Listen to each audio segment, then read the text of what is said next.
Hello and welcome to Geek Church episode 10. Hello and welcome to Geek Church episode 15. Hello and welcome to Geek Church episode 16. And welcome to Geek Church. This is a non-episode. This is a bonus episode. Hello and welcome to Geek Church. I, of course, as always, am Jared Elrod, and I am accompanied by Jeff Stan.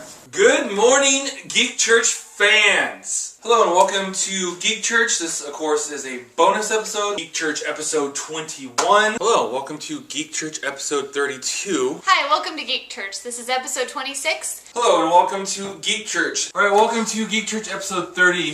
Hey, welcome to Geek Church. This, as always, is Jared Elrod, and we've got a great episode for you guys today. I don't know how you start this. Oh, I'm going to start it. I don't remember exactly how.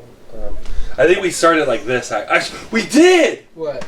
We would just start talking about how we were going to start the show, like almost every episode. And then I'd be like, alright, well, and that's exactly... It's coming back to me. So I'll start to do a welcome, and then I'll have to or we can just... Go ahead and open your drink. Actually, this is basically the intro. The intro is always Jeff and I talking about how we're going to open the show. And then I'm like, well, I guess we just started. So, you ready? Let's christen this thing. This new beginning. Ready? 3, 2, 1. Hello and welcome to Geek Church. I am your host, Jared Elrod, and I am so excited to announce that the show is back. I know it has been forever, like a decade and a half. And I know I've had a couple episodes here and there. Like I did the one episode. We had that follow-up episode with Jeff when I first moved to Oakhurst, and he came up for a bonus episode. All right. Well, hey, that was not creepy at all. Hold on a second. Hey, wake up. Wake up. I'm going to smack him in the face. Wake up!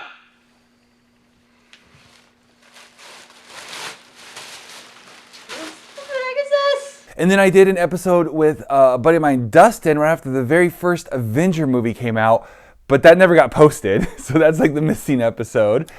For me, it was Dragon Ball Z, and then I said, like, the whole Fox Kids kind of Saturday morning cartoon era, I would watch Digimon, because that was relatively close. It was almost if someone said, Pokemon is interesting, but it'd be better if it was more like Dragon Ball Z, and that's what Digimon is. And then I did an episode with, what's his name? Jonathan. I did an episode with Jonathan about 2 years ago. I heard a rumor, it may not, maybe cover this in the news segment in the beginning. I think they're doing a new Marvel Ultimate Alliance game. If so, we'll have to get that. We'll have to do like a live stream event of playing that. But there hasn't really been anything consistent. And for those of you longtime viewers and who have been with us since the beginning, you'll know that I've been a lot more active on the channel lately. I've been going live. I've been posting videos. I got a new show called First Play, a G Fuel review, a bunch of other content I've been releasing on Wednesdays here and there, and like I said, a lot of live game streaming. So you may be like, what's going on? What's going on with the Geek Church channel? But it is official. It is back, and in some ways better than ever. Now, clearly, there's one big problem. We don't, unfortunately, have Jeff. We are not even close. It's not even like when I first moved where he was in Northern California and I was back in the Valley. Or no, we were two different parts. I was in Yosemite and he was up in Northern California. So we're both in mountains, just different mountains very far away. We were like 4 hours away. We are much further away. So I am in upstate New York, central upstate New York, and he's somewhere in Indiana. Like I think just outside of Indianapolis, like around an hour, less than an hour or so. So basically we got I'm an hour away from Syracuse, or about an hour, like 2 hours from Albany, just to give you a point of reference, in a little town called Utica. And he's basically outside like an hour or so away from Indianapolis, I think, Indiana. So pretty far to commute, and so that part's a bummer.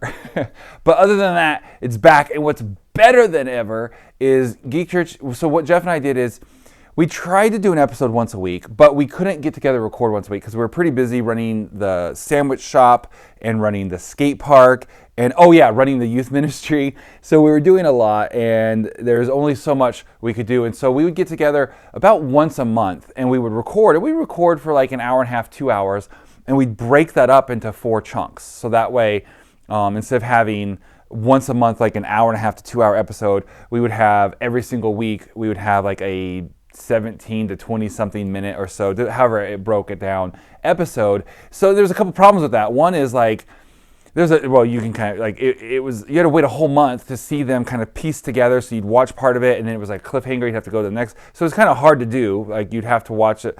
That wasn't cool. And then it was the same topic. You had one topic on one movie or comic, a graphic novel every single month. That was the other thing, is we did like 90%, probably 80% like graphic novels. Like we'd go down to the Barnes & Noble down in Chico, drive down the hill from Paradise down to Chico, and we would read a graphic novel, and then we'd do an episode on that. Or we would, I'd go to Redbox and rent like a DC anime. This is before all the Marvel-verse stuff, so we didn't have all of this stuff, right? And when I was in Paradise, I remember the Thor movie coming out right towards the end, my last couple months of being there. So at this point, we weren't even doing Geek Church anymore.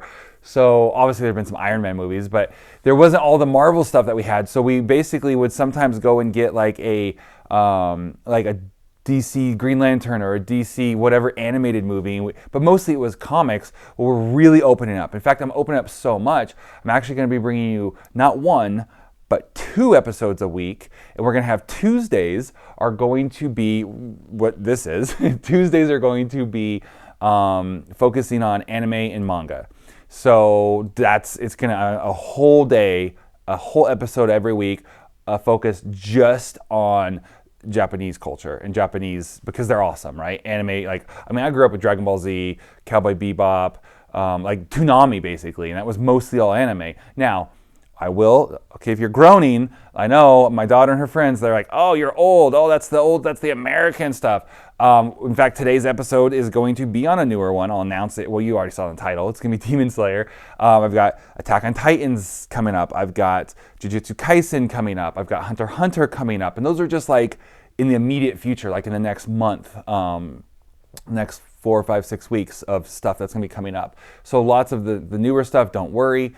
They're steering me towards the newer stuff too, keeping me on track with what's going on. So it's gonna be awesome. And then if you're like, well, I want more of the traditional Geek Church, that's gonna be on Thursdays. Thursdays is gonna be everything else. So it's going to be the graphic novels like before. It's going to expand into like all the, not just DC anime movies, but all the Marvel MCU and the DC movie, all that kind of stuff. That's all gonna be discussed on Thursdays, as well as all the streaming stuff, then all the Netflix shows and HBO and all these new things that we didn't have back when we did the original Geek Church. That's all going to be included on Thursdays. So it's going to be Tuesdays is all of the anime, manga. Thursdays is going to be the movies, the comics, and the shows. So it's basically, like American and Japanese is going to be the two. So Japanese stuff on Tuesdays, the American stuff on Thursdays. And I am going to make a concerted effort to do a lot more independent stuff. So before it was mostly all just DC and Marvel is what Jeff and I did pretty much for everything. There's going to be a lot more. In fact, I have like a Ninja Turtle episode. I've got a Scooby Apocalypse, which is actually, it sounds stupid, but it's actually really good episode. I'm gonna have a bunch of something with I don't know if I'll do a Geek Church episode on Axe Cop, but a lot more like independent. Like I'm gonna be going through Chew and Hellblazer, John Constitine, and why can't I think, the big giant red guy with the shaved off horns, not Deadpool. You know what I'm talking about, but there's a picture of him on the screen, and you know what I'm talking about. Why am I blanking? I don't know. Anyways, a lot more of other stuff. Plus, I'm going to be throwing in books. Like, I've really gotten into, like, urban fantasy and even some fantasy. My buddy Michael Carpenter has gotten me into Brandon Sanderson. So there's, like, Way of Kings, some of that kind of stuff. Wheel of Time, I've started that and whatnot. So there's going to even be an element to all of that. Kind of all mixed in. So I know you may be thinking like, well, that's not fair. There's a lot crowded in on Thursdays. Well, there's also a lot of anime and manga to get through. So, and I'm planning on going through on these series, like each episode. So like today we're doing Demon Slayer. I'm going through episodes 1 and 2.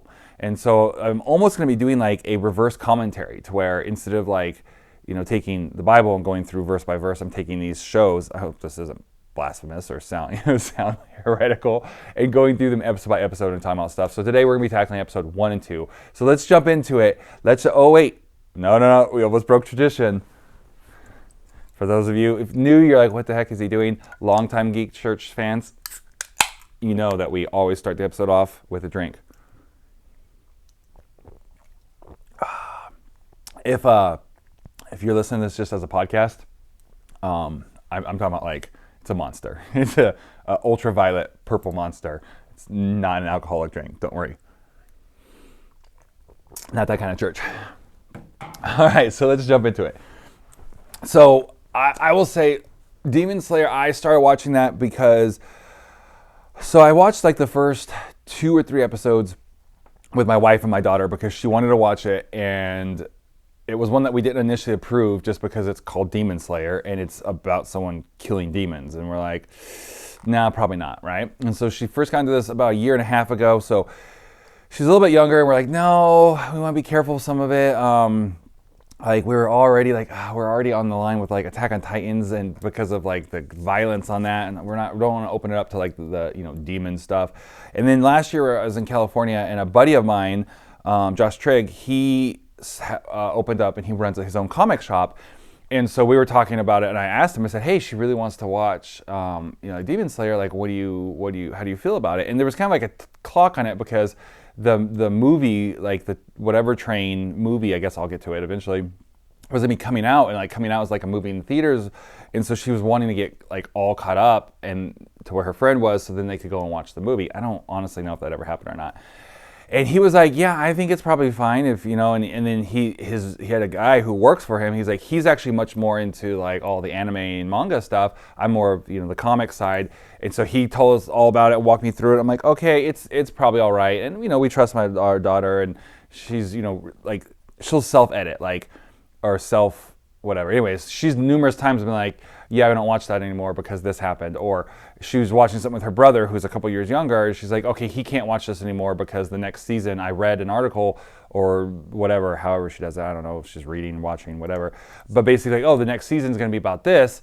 And so I think that I should watch it first. And then she watches it. And she's like, yeah, he can't watch it. Or like, well, what do you guys think? And we're like, well, whatever. Anyways, all that said, so we come home from that. I'm like, well, if he's saying it's probably fine. And so I was like, let's just watch it with her. So we watched the first couple of episodes, and that was 1 year or so ago. So then I'm trying to read the manga, and I have Kindle Unlimited, and I got it for free, like volumes 1 through 20. And what I didn't realize was it was like some pirated version, which it can't be pirated because it's on Kindle Unlimited. So I don't even know how this got in there. But rather than being like $6.99 per volume, it was like the first 20 volumes for free, but they were jumbled. So I'm reading it and it made no sense. And I'm like, what the heck?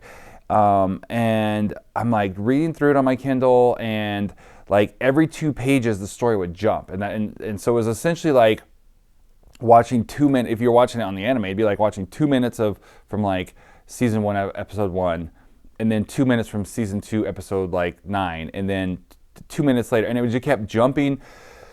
So I told my kids, I was like, wait, what?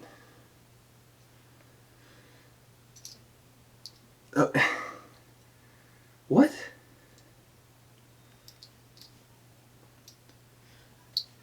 What the? That makes no sense. What even is this story? Hey. I'm trying to read that Demon Slayer thing you guys told me about, but this story do you like it? No, it's garbage. What? It makes no sense. I don't get it at all. What? Huh? But it's one of the best. It's one of my favorites, and it is Judah's favorite. I thought you would really like it, Dad. I mean, there's cool elements into it. Like, I definitely appreciate some of the things they got going, but the story's just so jumbled and out of sequence, it makes no sense whatsoever. What do you mean? Well, so like, for example, okay, so after the first part makes sense, his sister, all that kind of stuff, impresses that one guy, he sends him off to like their sensei or whatever you call it, but then all of a sudden, like, he's like choosing his sword, and then he's in an argument with someone else about like how to choose swords, and then he's mastered his skills, and then he's training, and then we're back to meeting the sensei, and then all of a sudden he's like fighting, and he's dropping down into the sewers and fighting this one monster. No, that isn't until his first mission. Yeah. No, that was like the second thing that happened in the the manga. That's not until after he passes the exam. Yeah, that's like... they're talking about the exam, but before they even talked about the exam, he shows up to the mountain and they tell him about it, and then like way later in the story, nothing else happens, and way later in the story, his master's like, oh, you may go off to the final evaluation, but I'll be the one to decide if you get a go or not, and then we never cut back to him actually being there, just arriving. It makes no sense. That's not how it's supposed to be. Are you even reading the right thing? Yeah, Demon Slayer volumes 1 through 12. So what volume are you on? I don't know, like around 7 or 8, but like I got it as like a special bundle thing because I don't want to pay $6.99 for every single volume, so I got like a mega pack that had the first 12 volumes in it. How much did you pay for it? Yeah, I'm starting to realize where maybe my mistake was there, trying to save some money. Yeah. It might have just ruined this for me. You should watch the anime. Yeah, the graphics and stuff, it's so beautiful, and they have really good fight scenes. The fight scenes, the animation for the fight scenes are just beautiful. Yeah. So all the weird story stuff will be fixed? Yeah. Oh, yeah. Okay, because I like everything else. I just wish that I could read more than 2 pages at a time before we had a time jump. That's not how it's supposed to be. Alright, well, let's go watch the anime. Yep. It didn't really make sense, and I kind of figured that was what was going on because I'd seen enough episodes to realize, oh, okay, this is messed up. So I ruined a bunch of stuff for me, and I was like, you know what, let me go back and just watch it. I was going to read it and then watch it and then do an episode on it. So I just dropped that. I'm like, I'm going to go back. I'm just going to do it. I'm just going to do the episode. So I've been rewatching. So even though I watched the first 2 or 3 episodes, I've been rewatching them. And yeah, so we're going to cover the first 2 episodes today.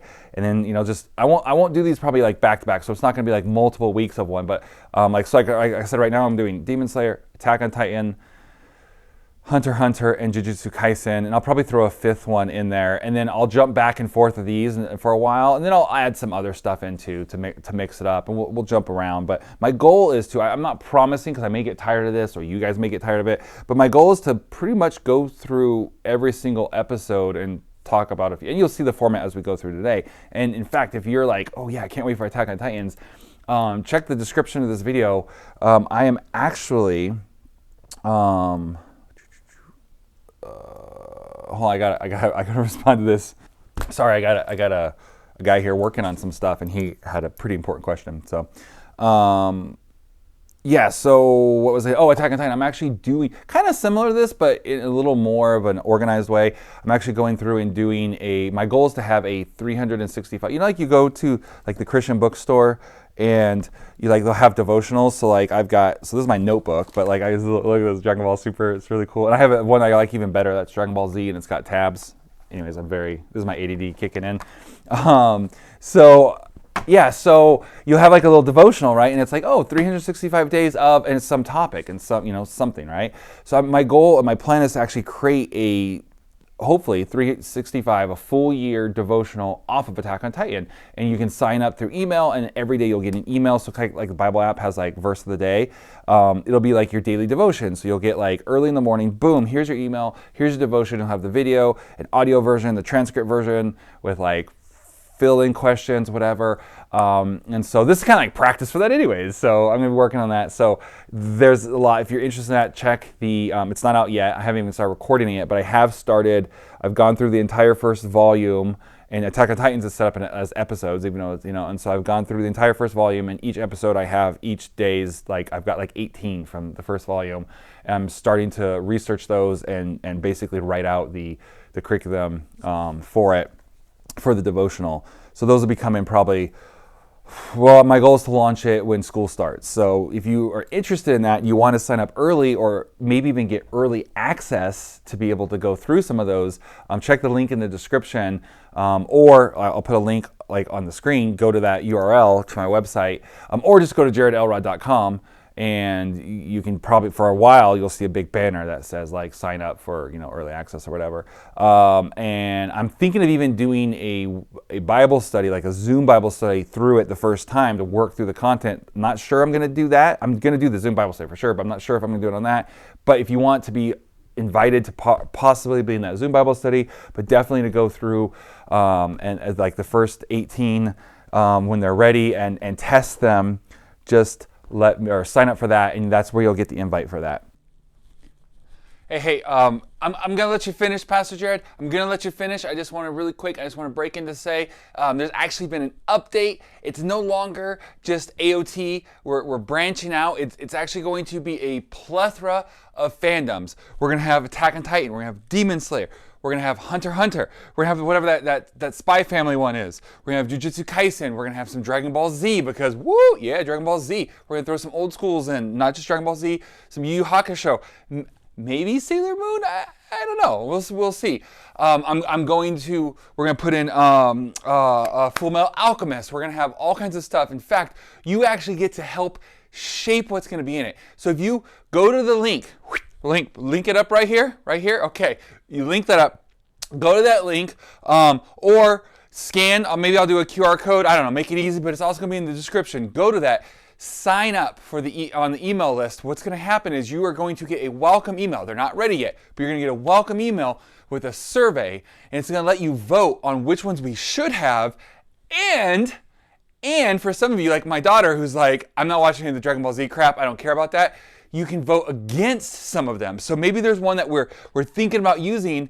If we get enough votes against it, we'll either drop it completely, or maybe we'll just limit. So maybe we would have done 24 days on that one, or a whole month on that fandom. Maybe we cut it down to 12 days or 6 days, depending on your feedback. So if you're watching this before this devotional goes live, make sure you go sign up, get that welcome email, and vote. Vote for your favorite fandoms and vote against the ones you just do not want on this devotional. All right, that's it. Back to you, Pastor Jared. So, all right, let's jump into today's episode. I smell it. It's strong in this area of the woods. It can't be left out here. It's far too dangerous. Its rot would cause sickness and spread to everyone who consumed it. Plus, there's no telling what kind of creatures it could draw in from the forest. So close to a village, there would be an incident.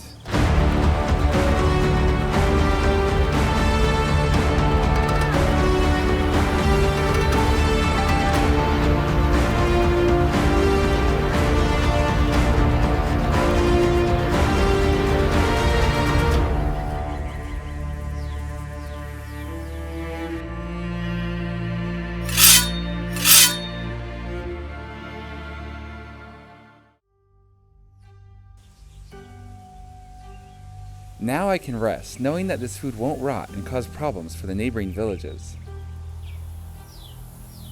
We're talking about Demon Slayer. We're gonna start off with episode 1, and let me just say, let's go with first impressions, okay? Which is kind of weird because this is like my third impressions if you count the first time I watched it, and then the messed up manga, and then now the actual show. But yeah, so I really enjoy it. I think it's a really interesting world. I like it. I don't know. I guess yes. First impressions is it's good. The character I really like, and I'll talk more about the end of some of my more in depth of that and my thoughts on the character. But I think it's an interesting world. The idea of these monsters that they're calling demons, but they're essentially monsters because they have physical form, all that kind of stuff. So they're kind of like a cross between just some of them are more like vampires, but some of them are much more monster-like. But yeah, essentially they're monsters. It's kind of like Rita's monsters, right, from Power Rangers. And there's roaming around, getting stronger the more souls they eat, more people they eat. So interesting concept, the idea there's these demon slayers and they got to go out. And I really like the part, I know I'm skipping ahead, this isn't in the first 2 episodes, but I really like that, the idea, their mythos essentially of there's these demons, and the more people they eat, the stronger they get, and they have these powers essentially. And then there's demon slayers who are just normal people. We don't heal faster, they're not super strong. So it's kind of like the Jedi with no force. Think about that. That's kind of crazy. Would you sign up to join the Jedi if there was no powers behind it? It was here's your lightsaber, and you're gonna have to train really hard to learn to not chop your leg off. And then you're gonna go against these supernatural or preternatural characters and have to fight them. I don't feel like the Jedi Order would be quite as big. People would be like, no thank you. As cool as the lightsaber is, I don't want to use it without the Force. I'm going to chop my arm or my leg off, right? Anger is not the way of the Jedi.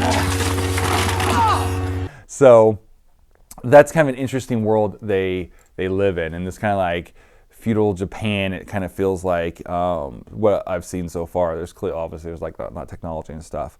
So So the first part, man, we start off with him and yes, if you haven't seen it yet, there's definitely going to be spoilers. But like, we just see this kid, right? So it opens up with this kid who, he's the big brother, but he's become the man of the house because his dad is, I don't know, gone, dead. I didn't pick that part up. I don't know if they explain it more later. I assume he's dead. I think he just died.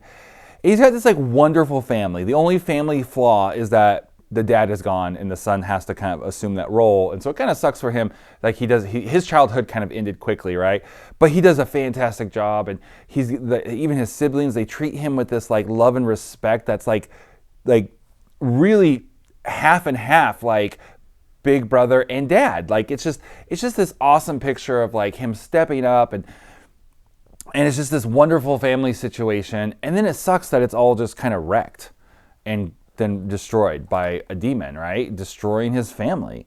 And I kind of hate that part. And I love that he's doing such a good job. But what it makes me think of is like the idea of he's like, oh, I have this great life. Oh, my life was wrecked. My life was destroyed, by this demon. I love, it makes me think of something that we use a lot at our church. And then we I think originally got, because I know they use it, is Tommy Barnett's church, right? So First Assembly, but is now Dream City Church. They have this motto of, because they have so many ministries, right? They do this parade of ministries, and their motto that they use for their like guiding light basically is find a hurt, find a need and feel it, find a hurt and heal it. And I kind of see that like playing out here, where he's like, oh, okay, something bad happened to me.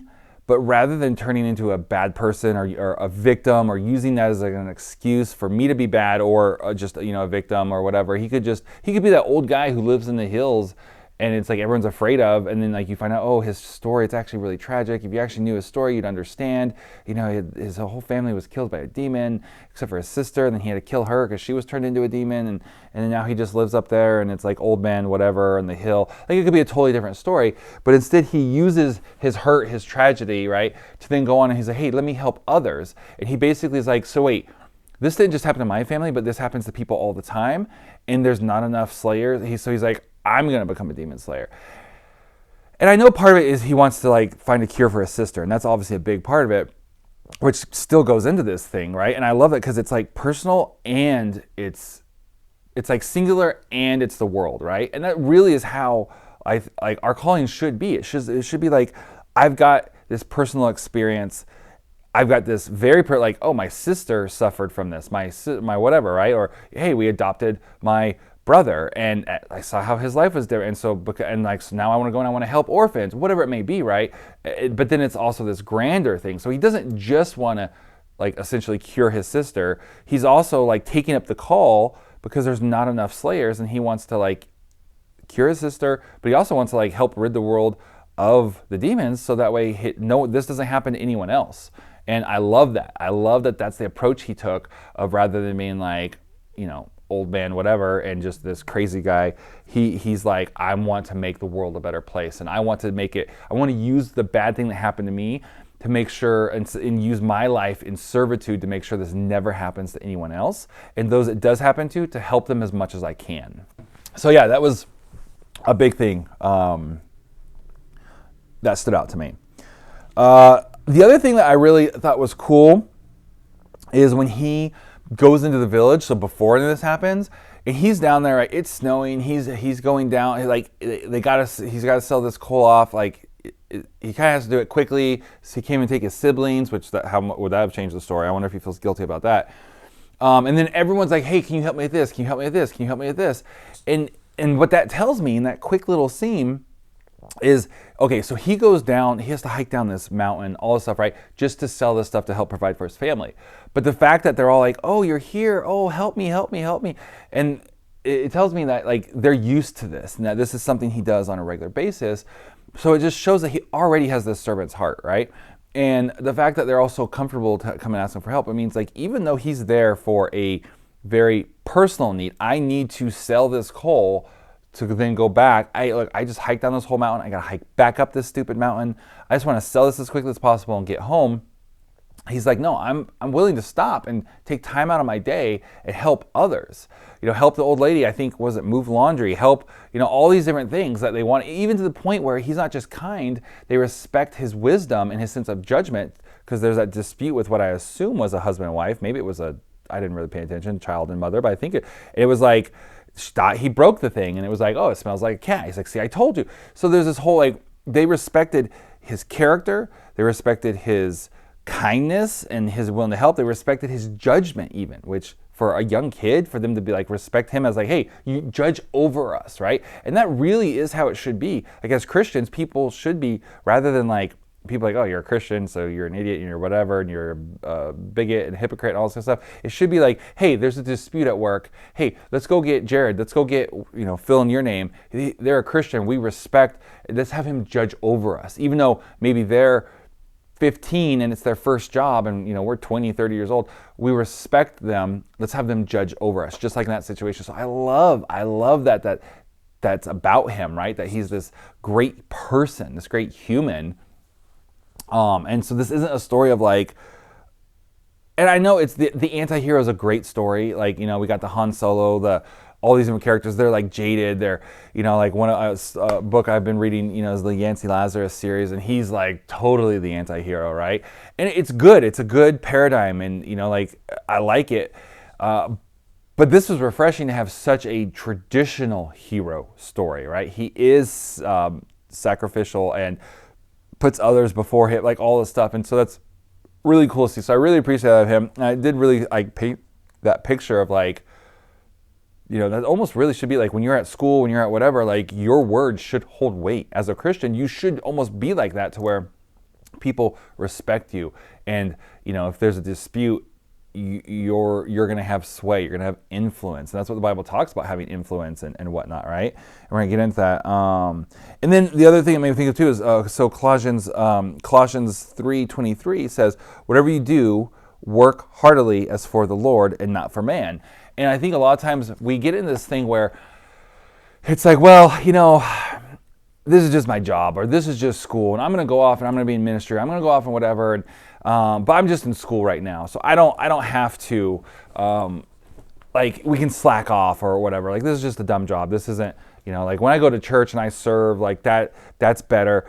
But that's not. It's like whatever our hand finds to do. And so if there's something that you're doing and you can't find it within yourself to do it with your best, you shouldn't be doing it. You may be thinking like, oh, hey, Mom, Dad, Pastor Jared said I shouldn't be going to school. No, that's a situation where you have to go there, so therefore you have to figure out how to do it with your best. And if your best is, B minuses and C pluses, that's fine. I'm not saying you have to get A's, but you should have it. You should have those B minuses and those C pluses, and have the respect of your teachers, because they know, even though you're not the best student, like the top, you are the best student even if you don't have the best grades, right? They're like, oh, he's not a scholar, but he is, or she. Sorry, I'm a guy, I'm going from my own perspective. They are great. Episode 1 of the return, I already got into pronouns.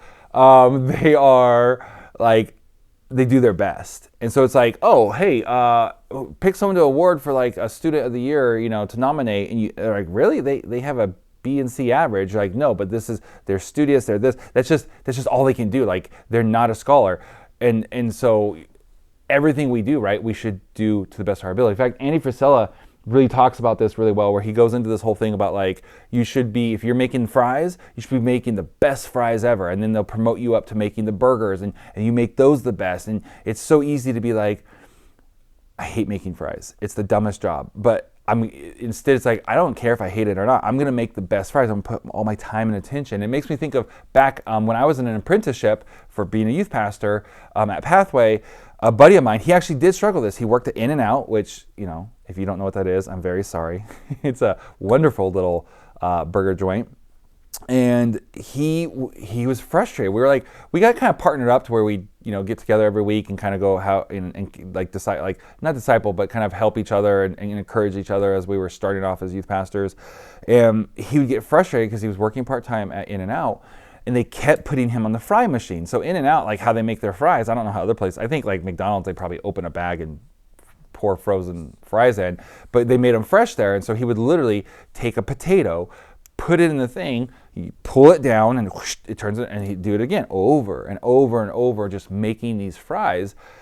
And he hated it. It was like considered like the entry-level job, and he hated getting put on the fry machine, but they kept putting him there because he made them better than everyone else.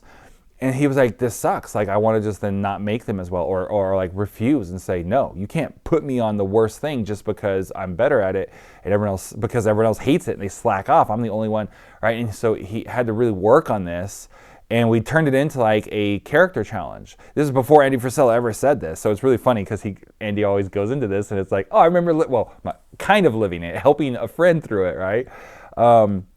And he was just faithful. That was his thing. And I remember after a few weeks, they finally started putting him on the drive-thru, which I would much rather be on the fry machine. Like, I would never work a drive-thru. I can't, you know what? I'm a pretty smart person. I can figure things out. I could never do a drive-thru. Like, just that, I just can't do it. Like, I struggle even giving a large order. Like, when I go through and I have my whole family with me. So, couldn't do it. Put me on the fry machine. I'll make fries all day long.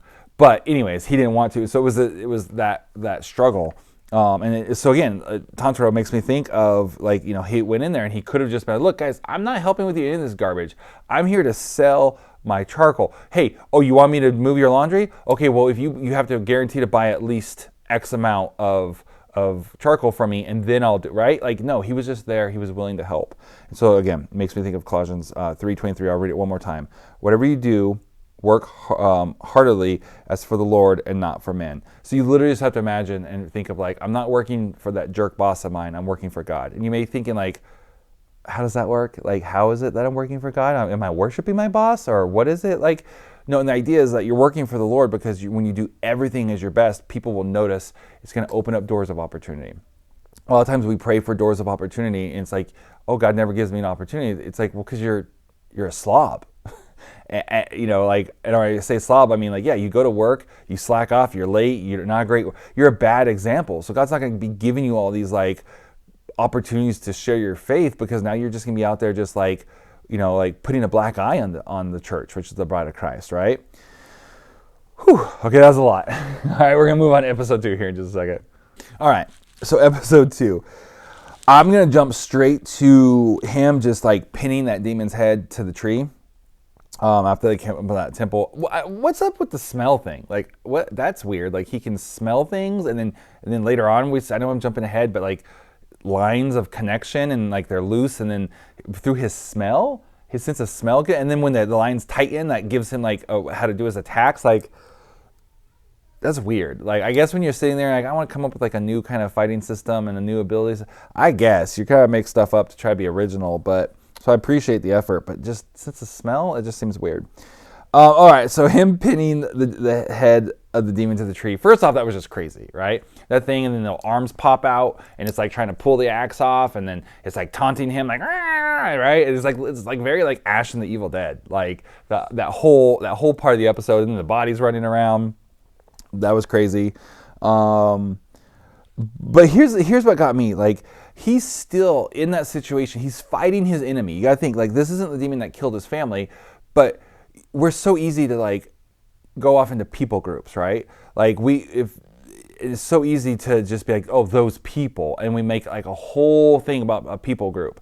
And so it would have been very easy to be like, look, a demon killed my family, therefore I hate all demons. Which in this case, he actually would have been fine to do that, because, like, demons, they're evil, you're killing them. That, I guess that is kind of an exception, because, like, this would, if we were going with allegory, it'd be like, this would be kind of like sin, you're going after it, right? Like, we're not supposed to have compassion in the real world. Like, we don't have to have compassion to demons and Satan. We're not supposed to love Satan. Like, that's not part of it. Like, but again, like, if we look at this as, like, not as just like in this world, like it's his enemy, that he still is able to have compassion even for his enemy. I'm like, oh, how much better would a lot of our lives be if we could have compassion for our enemies? And so he says on there, how's he say? So he's got a rock, right? And so he's like, oh, I'm gonna have to kill this thing. I have to, like, crush its head with a rock because it wasn't dying.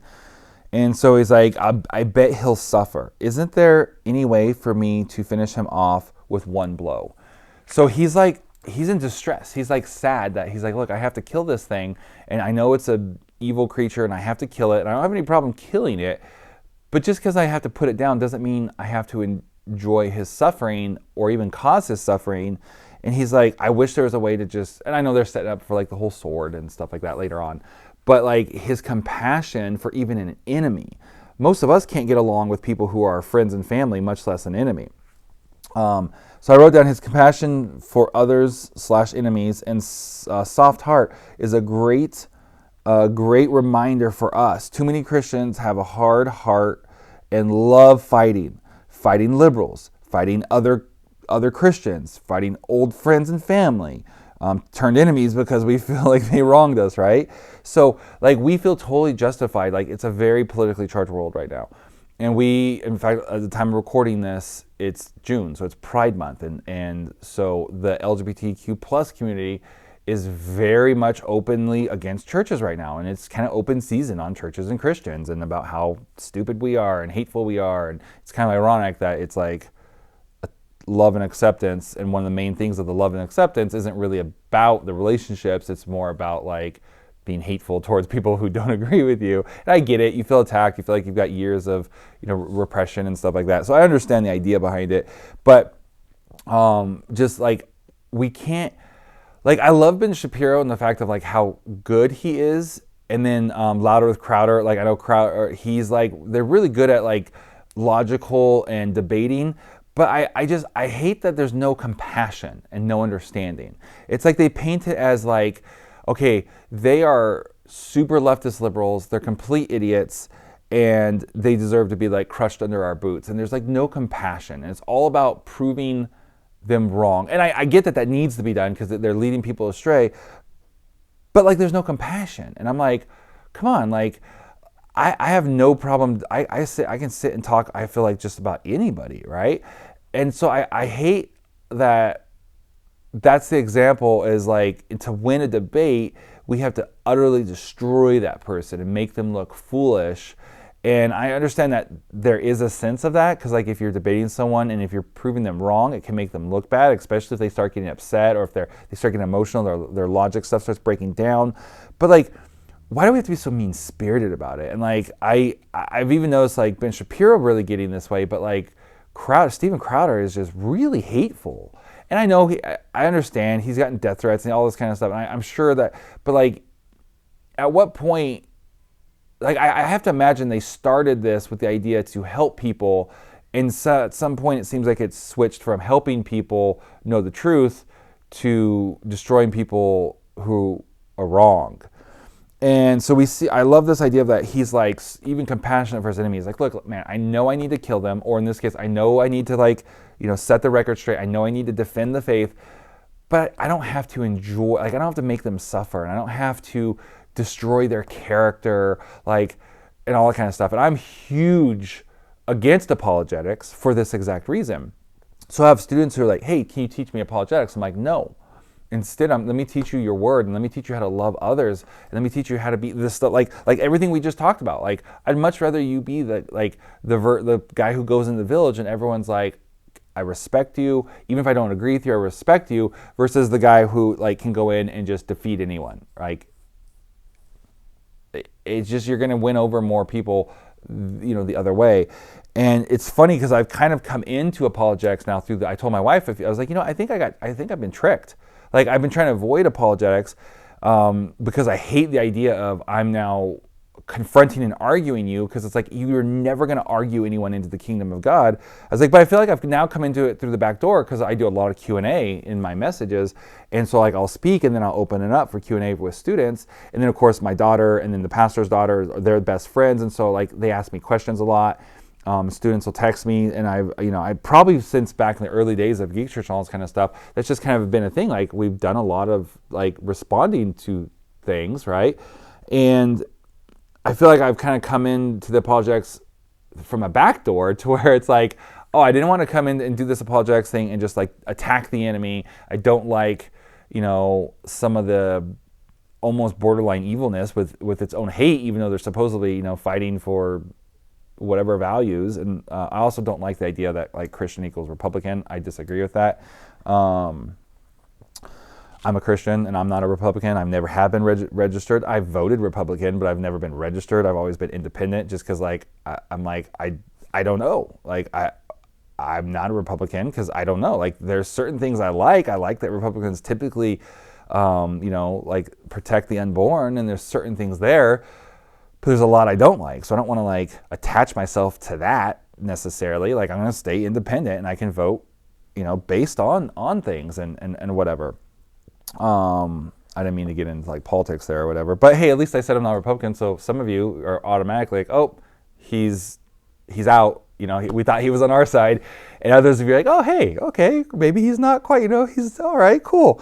But I just hate that idea of, like, oh, Christian, Republican, America, that whole thing, and I'm like totally against that. Now, I'm also very much like it's about the gospel, and so like I'm going to have things I have an opinion on that are political, which are going to cast me, and more often than not, like on that side. But what is it? Oh, nationalism, Christian nationalism. Like I'm very much against. I think that that's evil, and contrary to the gospel. So, anyways, I got way off on that. Let's get back to this. So for this idea of like liberals, right? So it's like, oh, hey, if they're liberal, then they're our enemy, they're our opponent. I'm like, no, they're not. Like there's someone who just doesn't know. Like the gospel is called the good news that we're supposed to take into all the world.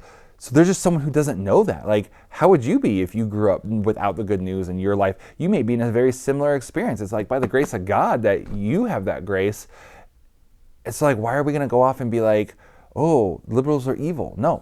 There's definitely demonic forces with strategies and agendas is the word I was looking for, but that's also on the right side. That's also, I'm sure, in the libertarian movement. That's in a lot of churches. Like, go do some.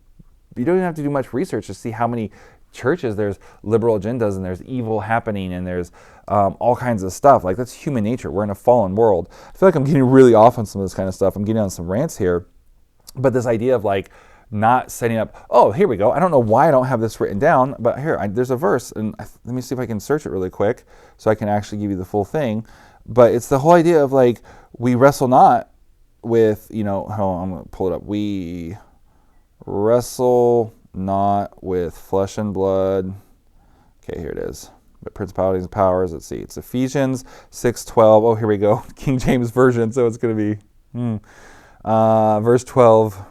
Yeah, 6:12. For we wrestle not against flesh and blood, but against principalities, against powers, against the rulers of the darkness of this world, against spiritual wickedness in high places. So even if there's someone doing something evil, it's not them that you're against. It's the spiritual stuff behind that's influencing that, right?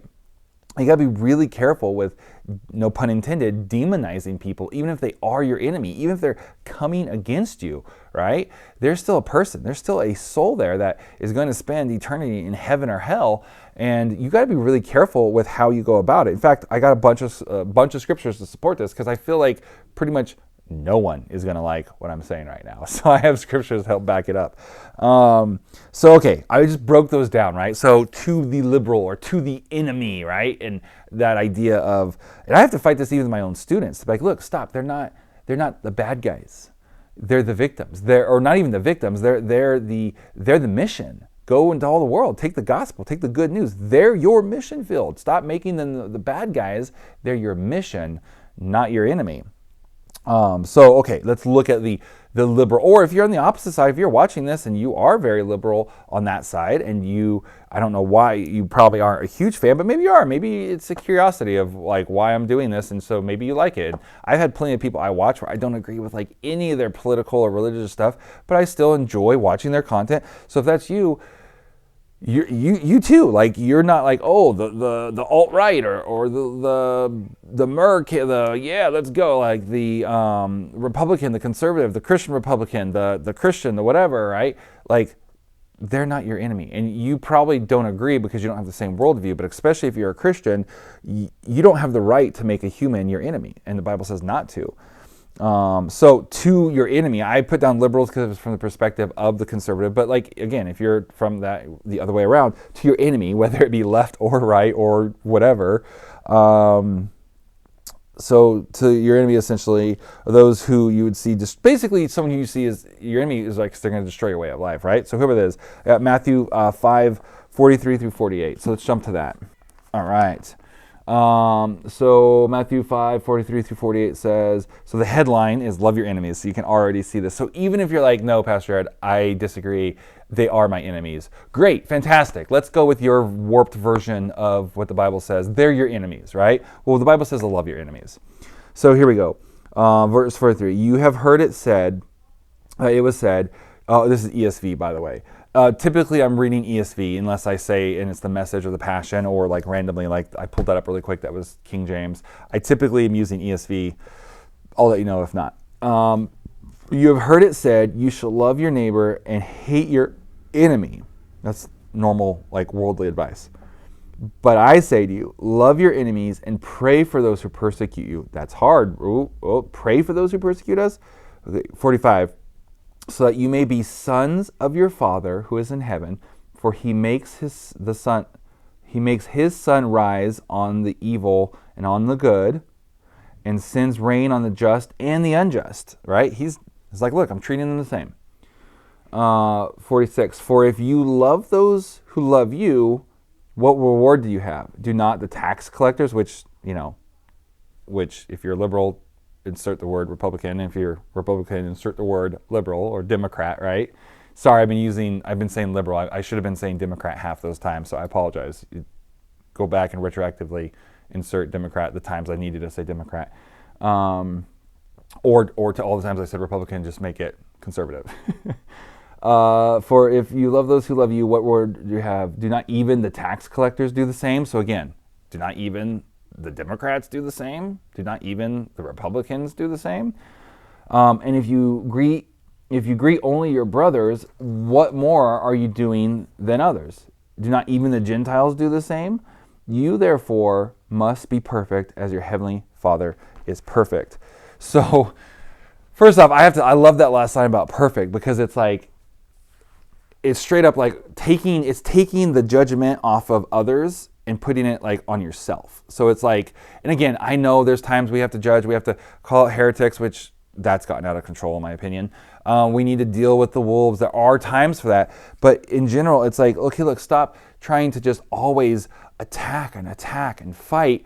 Take that same energy and like, hey, are you perfect? Be perfect like your Father's perfect. Well, I'm not perfect. Well, how can we be perfect? And I've got to, okay, work on it. Take that energy, work on yourself. Stop trying to make your goal to like slay all your enemies, and make your goal to work on being perfect yourself. So yes, now does that mean we completely ignore it? No, I feel like yes, we need to get down, we need to vote, we need to pray for our country. It literally says to pray for your enemies. So if you feel like the government is your enemy and everything's going to hell in a handbasket, as it were, be praying. If you hate the president, that means you should be praying for him. So if you loved Trump as the president, how often did you pray for him, right? Well, if you hate Biden, you should be praying for him a whole lot more than Trump, right? I kind of feel like if you're not praying for Biden and the government at least an hour a day, or whatever your version of an hour a day, maybe if you're in high, so for maybe you 20 minutes is like an hour, right? Whatever it is, you're praying for like a bit, like you don't have a burden for, like don't complain to me about them. Don't come and be like, oh, the president is an idiot and gas prices and this and this and that. Like in fact, that's what I'm going to start saying to people. This is good. I like this. I'm going to start being like, how long have you prayed for him today? Well, nothing. Well, when's the last time you prayed for the president? Well, I don't know. Other than like, God, you need to take this guy out. Like, I say, oh, so you're not praying? Okay, so shut up. Like, I don't want to hear it. You're just complaining at this point. Like, you're not even trying to. I'm getting up, and I know that, like, man, episode 1 back, I'm going to make everyone mad. But love our enemies. So even if you believe that someone's your enemy, and you're in a situation, and like, first off, remember that they're not. It's the principalities behind the situation. But even then, pray for them, love them, pray for them, right? Okay, so to other Christians who we feel are like heretics, I mentioned this is getting out of hand.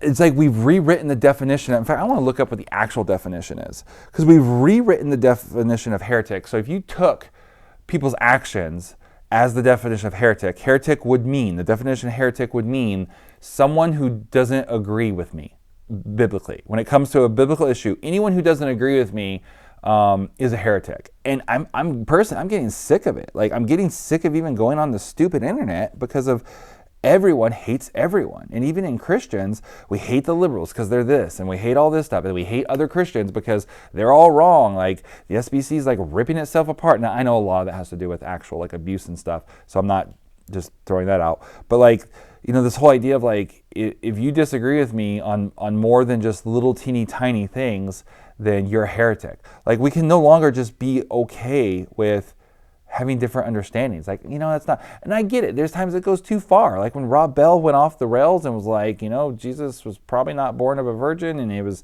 he said some crazy things that fundamentally go against the I understand at that point, yes, you can become a heretic. I know that there are times, but not every single person, is a heretic. So let's look it up. Definition of heretic. All right, dictionary. What dictionary? Definitions from Oxford Languages. I don't know if that means it's the Oxford Dictionary, I'm assuming. A person believing in or practicing religious heresy. A person holding an opinion at odds with what is generally accepted. Okay, but here's the thing, right? Generally accepted, like, there is a broad set of, like, hey, as long as you stay within these bounds, we've got like the Geneva Convention. No, not the Geneva Convention. That's a war thing. I can't think. My brain's messed up right now. But there's been several times when the church has come together. I think the first one was like 300 AD or 450 AD or something like that. Like before we had a Bible, basically. Like, hey, let's get together. Let's agree on some things because we're getting some stuff. Even Paul like starts going, hey, let's come back and agree on some stuff. In fact, the book of Jude is a sin where I think, I'm probably going to reference Jude here at some point, but even the book of Jude, he's like, look, there's false teachers coming in, so it needs to be addressed. But again, it doesn't mean every little single person who just completely disagrees with me on everything. So like if we disagree on the initial evidence of speaking in tongues, that doesn't mean that like one of us is right and one of us is a heretic, right? Like we're not attacking the deity of God. We're not trying to say, we know Jesus isn't actually the Son of God, right?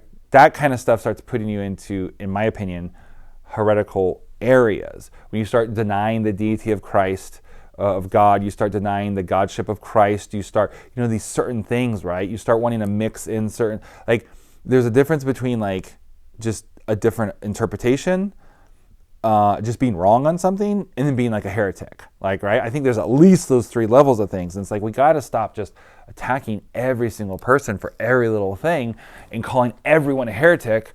It's just frustrating me. And I'm getting way off here. I don't even know how this relates to the Demon Slayer thing anymore. Oh yeah, the idea of he's had compassion, right? And the last one, the other Christians who feel, I also have Proverbs 20 verse 3, chapter 20 verse 3. It is to others to honor. It is to one's honor to avoid strife, but every fool is quick to quarrel, right? Like, as Christians, we need to be people who are not constantly arguing, constantly fighting. Don't be quick to quarrel, right? And then John 13, 34 through 35. What is this one? This one's good. This one's going to pivot this a little bit. So if you're getting tired of this, it's going to pivot this a little bit and maybe answer a question you've had. So it says here, so John 13, 34 through 35, a new commandment I give to you, that you love one another. Oh, hey, that came up again. Love one another just as I have loved you. There's a lot of forgiveness there. You're also to love one another. By this, all people will know that you are my disciples, if you have love for one another. I'm going to read 35 one more time. By this, by what? By verse 34, the love, right? All people will know that you are my disciples if you have love for one another. So we fight, we bicker, we have all these issues and problems and all this stuff, and then we wonder why people aren't coming to church anymore, and why people aren't getting saved and people are leaving the church. It says, by this people will know you are my disciples. So when Tantaro goes into the town and people see there's something different about him, and he's good and he's right and he has trustful judgment and he's helpful and he's kind and all these kind of things, they love and respect him. And we wonder why we don't get treated that way. It's because we're acting more like the demons, like running around, just trying to gobble up as many souls as we can just to build our own little empire and our own power. It's frustrating. But so my advice to you, especially if you're just a teenager, like start young, like have a love. Like you need to know what's right. So I don't mean just accept everything and, God is love and everything's permissible. No, not everything's permissible. But the Bible it talks about how the word is, good for teaching and correction and rebuke. But again, it's all done in love. You can even be correcting a friend or correcting something without just trying to destroy them, and it can be done in love. Much like how he was like, look, I don't just want to bash his head with a rock. I'm gonna have to do it several times. He's gonna suffer. Is there a way I can correct this issue, like without making him suffer. And that should be our idea. Even if we have a friend or a foe or whatever that we have to deal with, like it should never be in this like, yeah, I'm going to destroy you. Like, how could we correct this person and bring them back to righteousness? Or how do we correct this issue so that way it's not influencing others without trying to just destroy and mortify this person and completely defeat this person, so that way we can then later become friends with them and win them. It makes me think, if you ever watch Gilmore Girls, it makes me think of like Rory and Paris. If she had just like shut Paris down, she would have lost out on that friendship. All right, and I had some stuff in here too for like, I'm getting kind of tired of going on this, but old friends and family, you know, don't be one of those people who's like, oh, we used to be friends and they did this to me and blah, blah, blah, blah, blah, right? So I have Proverbs 24:29. Don't say, I'll do to him like he did to me. I'll be sure to pay him back for what he did. I also have, I won't go read it, but I'll just give you the reference of Romans 12:17 through 19. So go, no, it's my last one. I'll just do it really quick. I got it marked right here. Romans 12, I think I actually extended this one to 21. Yeah, I did. Pay no one evil for evil, but give thought to what is honorable for the sight of all. That alone, like, that's basically what Tantaro is doing, is he's not wanting to repay evil for evil, right? He knows he's got to do what's honorable. He needs to cure his sister. He needs to, help others by getting rid of the demons, but he doesn't have to repay them evil back. You did evil to me. You destroyed my family. You ruined my life. You killed my entire family except my sister, and you corrupted her. And like I should want to go back, but he doesn't. He doesn't want to repay evil for evil. He wants to do what's honorable. Hey, I now have a calling to rid the world, to help others by ridding the world of you, but I don't have to be evil about it. I'm not going to use your own tactics that you use. I'm going to be honorable in doing this, right? So repay no one evil for evil, but give thought to what is honorable in the sight of all, if possible. It literally should be like, what they should be able to say about you is the teachers and the students who are completely opposite worldview of you. So let's say like, during Pride Month, you should be able to have students and clubs and teachers who are like very LGBTQ+, very hateful of the church, all this thing, who can still respect you, can be like, I don't respect, or like, I don't agree with anything she says on this subject, but I still respect her. She's kind, I even have love for her. I should hate her because she's against my people, that, the LGBTQ plus community, but she's cool. Like, I have respect for her still. Again, completely disagree with everything that she says on this topic. I think she's totally wrong, but I still have respect for her, and I still, you know what I mean? Like, it should be that way. So that's what it says right there, is it says in the sight of all. They can disagree with you, but then still be like, yeah, they're honorable. And sight of all doesn't mean like your crew. They're, oh yeah, that was good, you got them, right? So I don't even know what my face looked like just then. It was probably pretty goofy. Verse 18, if possible, so far as it depends on you, living peaceably with all. Look, it's not always going to be possible. You know what I mean? Like, it's not always possible. But as much as it depends on you, you should be living in peace with all. 19, beloved, never avenge yourselves. Ooh, this is hard. Never avenge yourselves, but leave it to the wrath of God, for it is written, vengeance is mine, and I will repay, says the Lord. So you don't need to be trying to avenge yourself here. This one's really hard. Verse 20, to the contrary, if your enemy is hungry, oh no, feed him. If he is thirsty, give him something to drink. But we don't want to.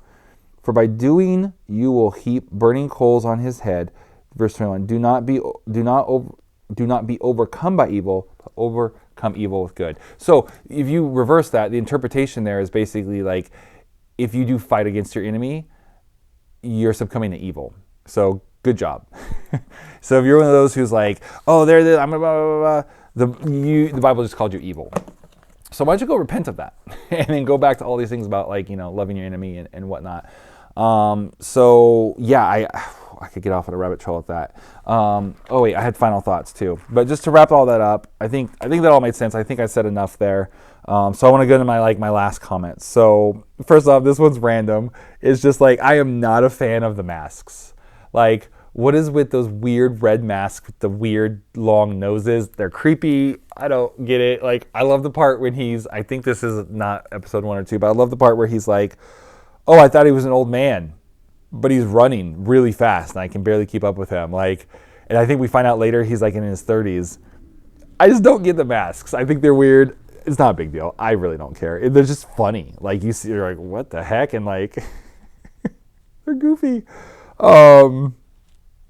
Here's the thing. I wrote this down. As much as I'm excited to watch the show, I just kind of wish it didn't exist, right? And what I mean by that is, like, I feel so bad for this kid. Like, I wish this was, what is it called? I think, I asked my daughter this a few days ago. I think, was it shonen or no, something. There's a name for animes that, like, aren't, like, so that's kind of like, what's the name? She watches, what is it called? It's the volleyball one. That's like their favorite. Her and her friends' favorite. I can't think of, anyways, I can't think of the name of it. But it's just about them playing volleyball. Like, there's no, like, towards the end of the first season, aliens invade and this volleyball team has to then, like, get powers and go. It's literally just these people going to school and playing volleyball. And I don't really like that kind of anime. I know there's a name for it, like just normal life stuff. Like, I'm not interested in it at all. But I almost wish this was one. Like, I wish his family wasn't killed off by the demon. And I wish this was one of those just boring, like, hey, what's it about? Oh, it's a story about this kid. His dad had died or left or whatever when he was young. And he just provides for his family. And, he goes down to the village and he'll have to sell his charcoal, but he helps people. He has tea with Mrs. So-and-so, whose family never visits or writes her. And it's just him being this great guy. You go back and he takes care of his siblings. Sometimes he takes them with them and they run around, and sometimes they get off into trouble and he's got to go find them and whatever. It's almost like a sitcom, but it's like an anime. It's just Tantaro and his life, It's just this great story. I kind of wish it was that, because I just find I feel so bad for this kid. He was such a good guy. He still is, and like, so much bad stuff happened to him. And it kind of makes me sad. So I'm super excited to watch the show. But, I mean, why couldn't it have been Demon Tamer? Like, why couldn't it have been like he had this unique power instead of being able to smell things? Like, why couldn't he have, like, tamed them? Which he kind of did with his sister. And the whole show is just about, like, the demons come to him for help. And he, like, makes them sane again. Or I don't know. Like, it's like my last little final thoughts. I just feel bad for the kid. And he had such a sweet family. Like, I want to see more of, like, his family and them interacting. And I don't know, I'm not usually this sentimental about things, but I don't know, maybe my wife is rubbing off on me. And I just kind of feel like a little boring version of the show would be, like, super wholesome and fun to watch sometimes when you're kind of stressed out from your other shows. Because apparently Attack on Titan is, like, Insanesville. So, like, when you get stressed out and too much is going on in Attack of Titan, you could go watch Demon Tamer and watch this nice little wholesome show, or read a nice little wholesome manga. But that's not what we got. We got his family did get slaughtered, so that's kind of sad. All right, well, that's all I've got. I hope you enjoyed it. Yes, Geek Church episodes are pretty long. They typically went, now granted, they probably won't be as long because I don't have Jeff with me talking back and forth. They were an hour and a half to 2 hours long. I think we one time had like a 3+ hour episode when we did the whole power, like the strongest superhero. I will try to bring guests in from time to time. I do like the couch format. I want to stay away from just on online to Zoom screens, so I'm not planning on that, so I will need to try to bring people in to do it, but I definitely will bring some guests in, especially on certain topics that they're interested in.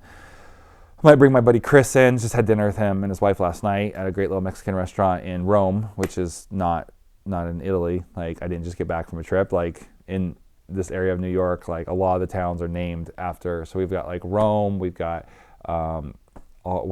Paris down the road. We've got all these little country named towns, and so they live in Rome, and there's a really good Mexican place that's the closest we found to California Mexican food. I had dinner with him. He's a huge Disney fan and also really into Legos, so maybe I'll bring him on. We can talk Disney or something. But yeah, they're longer. And then I'll be stripping the audio from this and putting on the Geek Church podcast as well. So hope you enjoy it. Go back and watch some of the old episodes. I'm much younger, though my hair is pretty similar. I had long hair back then too. So it's kind of funny because it's like I did Geek Church and I had long hair. And I stopped Geek Church, I cut my hair. I've pretty much had short hair for like the last 15 or whatever years it's been. And then now I have long hair again and I'm doing Geek Church again. So maybe it's like a Samson thing. Like maybe when I have long hair, I do Geek Church. And if my hair is cut, I lose my Geek Church powers. I don't know. Maybe that's what it is. I think I did 1 or 2 episodes with short hair there towards the end. But yeah, that's all I've got for this episode. So I don't really have a tagline to end this or anything. So I'll just go with the general Geek Church episode is level up your faith. See you next, or see you. This will be a Tuesday episode, so see you Thursday. Or next Tuesday if you don't like the American stuff. Yeah, I made that awkward.